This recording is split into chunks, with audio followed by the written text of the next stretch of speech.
밤 11시쯤이었을 겁니다. 뉴스 화면이 켜져 있었는데 앵커가 한 문장을 읽고 그냥 넘어갔습니다. 미국과 러시아의 마지막 핵 조약이 2월 5일자로 만료됐습니다. 그게 전부였습니다. 옆 화면에는 연예인 이야기가 이어졌고 날씨 예보가 나왔습니다. 채널을 돌리기 딱 좋은 타이밍이었죠. 그런데 그 한 문장 뒤에 꽤 큰 이야기가 숨어 있었습니다. 미국과 러시아 사이에서 수십 년 동안 전략 핵을 법적으로 묶어두던 마지막 조약이 종료됐다는 겁니다. 핵이 갑자기 늘어났다는 게 아닙니다. 더 이상 아무도 못 만든다는 게 아니라 서로 확인하고 제안하던 법적 구속력이 사라진 상태가 됐다는 뜻입니다. 그 틀이 없어진 거죠. 그리고 자연스럽게 이런 질문이 하나 생깁니다. 이 구조 변화가 우리 한반도에는 어떤 의미일까요? 오늘은 이 질문에서 출발합니다. 답은 지금 바로 드리지 않겠습니다. 세계에서 전략 핵을 묶어두던 마지막 법적 틀이 사라졌고 그 여파가 한반도를 향해 조용히 흘러오고 있다는 게 오늘 이야기의 전부입니다. 복잡한 군사 용어는 필요 없습니다.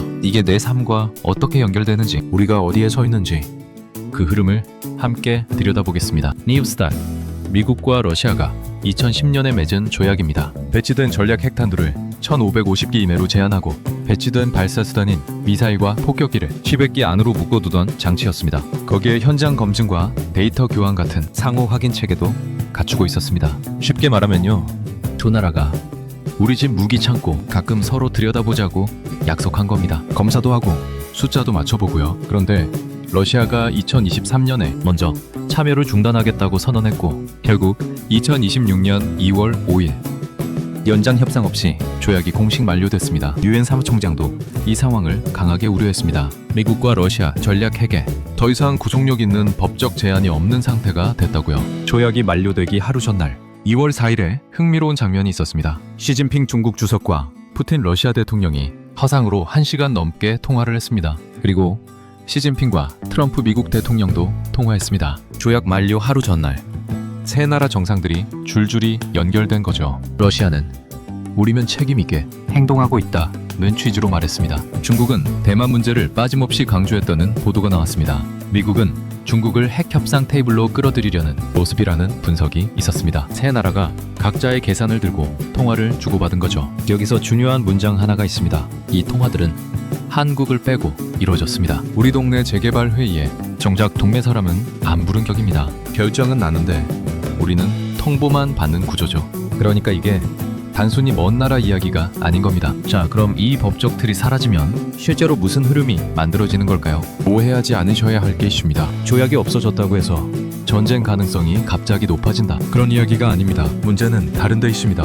법적 틀이 사라지면 가장 먼저 변하는 건 숫자가 아니라 서로를 바라보는 눈치입니다. 고속도로 속도 제한 표지판 생각해 보시면 됩니다. 표지판이 있을 때는 다들 눈치를 봅니다. 그런데 표지판이 사라지면 처음에 멈칫하다가 한 차가 먼저 밟기 시작하면 뒤따르는 차들도 따라갑니다. 규칙이 없으니 눈치 경쟁이 시작되는 거죠. 전문가들이 우려하는 게 딱 이 지점입니다. 이와 관련해 실제로 나오는 분석들을 보면 미국은 핵전력 현대화에 장기적으로 막대한 투자를 진행 중이라는 보도가 있습니다. 러시아는 전술핵 배치를 공개적으로 언급하는 빈도가 늘었다는 관측이 있고요. 중국은 핵전력이 빠르게 증가하는 흐름이라는 분석이 미국 국방부 보고서에 등장합니다. 이건 현재까지 알려진 정보 기준이고 실제 배치 숫자는 어느 나라도 투명하게 공개하지 않습니다. 그리고 이 흐름 안에서 북한이라는 변수도 다시 거론됩니다. 북한을 둘러싼 국제 제재 공조가 예전보다 느슨해질 수 있다는 우려가 외신 분석에서 나오고 있습니다.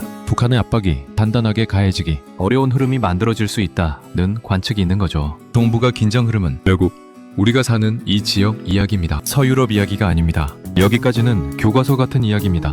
그런데 지금부터는 우리 이야기입니다. 한국이 처한 구조를 한 문장으로 정리하면 이렇습니다. 미국 동맹이면서 중국의 경제권에 걸쳐 있고 북한의 핵을 머리 위에 두고 있는 나라, 이 세 가지가 동시에 작동하는 나라가 전 세계에 그렇게 많지 않습니다. 미국과의 동맹은 안보의 기둥입니다. 미국의 해구산, 확장 억제라고 부르는 거죠. 우리가 직접 핵을 갖지 않아도 미국의 핵이 우리를 보호해준다는 약속입니다. 그런데 이 약속의 무게감이 달라질 수 있다는 목소리가 미국 외교가에서 간간히 나옵니다. 동맹 비용 문제가 다시 언급될 수 있다는 분석이 있습니다. 동시에 중국과의 경제적 연결도 무시할 수 없습니다. 수출, 공급망, 관광까지 얽혀 있습니다. 미국과 중국이 갈등할수록 우리는 그 사이에서 선택을 요구받는 상황이 반복됩니다. 그리고 북한, 핵을 보유한 바로 위에 있는 나라입니다. 미국 눈치, 중국 눈치, 북한 눈치. 이 정도면 외교가 아니라 고급 심리전 수업입니다. 그런데 이 삼각 압박 속에서 버텨온 사람이 결국 제일 단단해지더라고요. 집안에서 시어머니, 남편, 자식 눈치를 동시에 봐야 하는 상황. 다들 아시잖아요. 셋 다 요구가 다르고 셋 다 무시하기도 힘들죠. 근데 그 가운데서 버텨온 사람이 나중에 제일 강한 사람이 되더라고요. 자, 여기서 잠깐 상황 하나를 머릿속으로 그려보시겠어요? 같은 주에 이런 일이 벌어진다고 생각해보세요. 월요일 아침 트럼프 대통령이 한국의 방위비를 지금보다 더 내라고 요구하는 뉴스가 납니다. 그런데 바로 그 주 수요일 중국이 한국산 제품에 대한 규제를 다시 강화한다는 보도가 나옵니다. 위에서는 미국이 당기고 옆에서는 중국이 압박하는 겁니다. 그리고 그 주 금요일에 북한이 미사일을 쐈다는 속보가 뜨는 거죠. 이 세 가지가 같은 주에 동시에 터지면 우리 정부는 어디부터 대응해야 할까요? 이게 가상의 이야기 같지만 지금 우리가 살고 있는 구조가 딱 이겁니다. 언제라도 이 세 가지가 겹쳐올 수 있는 자리에 우리가 서 있다는 거죠. 앞으로 뉴스에서 방위비, 해구산, 확장 억제라는 단어가 함께 나오면 그냥 지나치지 마세요. 아, 이게 그 삼각 압박 구조가 흔들리는 신호구나 하고 연결해 보시면 됩니다. 뉴스가 전혀 다르게 읽히기 시작합니다. 이 구조는 한 번으로 끝나지 않습니다. 앞으로도 계속 달라지는 국면을 이 자리에서 함께 짚어볼 겁니다. 그럼 이 구조가 왜 한 번 방향이 잡히면 되돌리기 어려운지 좀 더 들어가 보겠습니다. 먼저 솔직하게 말씀드리겠습니다. 지금부터 드리는 내용은 공식 발표로 확정된 수치가 아니라 국제연구기관 분석과 외신 보도에서 반복적으로 나오는 흐름을 기반으로 한 것입니다. 현재까지 알려진 정보 기준으로 말씀드린다는 점 먼저 말씀드립니다. 핵 통제 구조가 흔들리기 시작한 건 어제 오늘 이야기가 아닙니다. 2002년 미국이 탄도탄 요격미사일 조약을 탈퇴했을 때부터 이 흐름은 시작됐다는 게 많은 외교 전문가들의 공통된 시각입니다. 한번 해체된 법적 틀은 쉽게 복원되지 않는다는 우려가 나오는 이유입니다. 서로를 믿어야 다시 만들 수 있는데 신뢰가 먼저 무너져 있기 때문입니다. 시프리 같은 국제 연구 기관들도 핵 보유국들이 눈에 띄지 않게 배치 전력을 늘리거나 현대화하는 흐름을 반복해서 지적합니다. 선언이나 자랑 없이 숫자가 조금씩 달라지고 있다는 겁니다.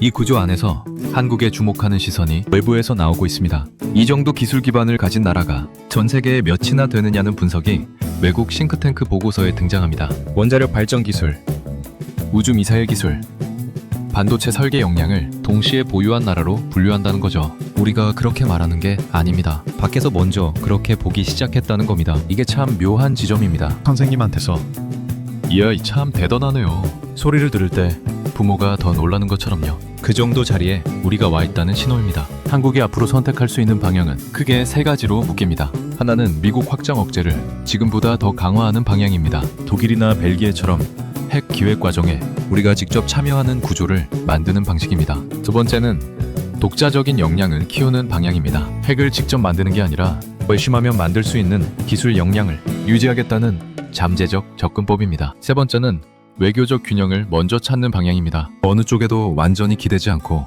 한반도 비핵화 논의를 다시 끌어내는 길입니다. 세 가지 모두 우리가 선택할 수 있어야 한다는 전제가 있습니다.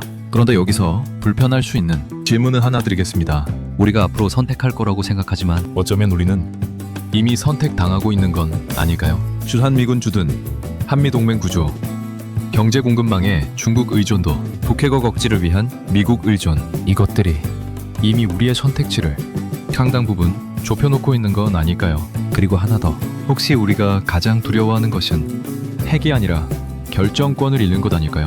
힘이 없는 나라가 되는 게 아니라 스스로 결정 못하는 나라가 되는 게 두려운 겁니다. 선택하겠다는 의지와 선택할 수 있는 구조 안에 있는가는 다른 이야기입니다. 현재 단계에서 어떤 방향이 맞다고 단정하기 어렵습니다. 이건 전문가들 사이에서도 의견이 갈립니다. 다만 이 구조가 한 방향으로 굳어가고 있다는 것, 그 속에서 우리의 선택 여지가 점점 좁아질 수 있다는 것, 이건 분명한 흐름입니다. 우리는 전쟁을 겪거나 들은 세대입니다. 6.25 때 피난짐을 싸서 걷던 게 기억하시는 분들도 이 영상을 보고 계실 겁니다. 빈손으로 피난길에 오른 그분들이 돌아와서 도시를 다시 세웠습니다. 1997년 IMF 때 금반지를 뽑아 나라에 내던 장면 기억하시죠? 텔레비전 앞에 온 가족이 모여 앉아서 금을 모았던 그 밤이요. 그리고 지금은 반도체 없이는 돌아가지 않는 세계, 공급망에서 우리가 핵심 고리를 차지하고 있습니다. 그게 하루아침에 된 게 아닙니다. 그렇기 때문에 겁에 질려야 할 이유도 없습니다. 다만 정확하게 알아야 합니다. 겁이 아니라 정보가 필요한 상황입니다. 우리는 가난도 겪었고 전쟁도 겪었습니다. 피난길에서도 IMF 새벽에도 남이 대신 선택해주길 기다리지 않았습니다. 금반지를 들고 나온 건 누가 시켜서가 아니었습니다. 우리는 피난길에서도 선택했고 IMF 새벽에도 선택했습니다. 이번에도 선택은 남이 아니라 우리가 할 겁니다. 다만 그 선택을 할 수 있는 구조인지 지금 그걸 묻고 있는 겁니다. 핵은 힘입니다. 그런데 더 중요한 건 결정권을 스스로 쥔 나라가 되는 것입니다. 마지막으로 질문 하나 드리겠습니다. 한국이 앞으로 선택해야 한다면 어떤 방향이 맞다고 보세요? 미국 동맹을 더 강화하는 게 맞다고 보시는 분은 댓글에 1번, 우리 스스로 역량을 키워야 한다고 보시는 분은 2번, 외교적 균형이 먼저라는 분은 3번이라고 남겨주세요. 다음 시간엔 한국 핵무장을 미국이 정말 허용할 수 있을까? 그 속마음을 분석해 보겠습니다. 한국은 이미 선택당하고 있는지도 모릅니다.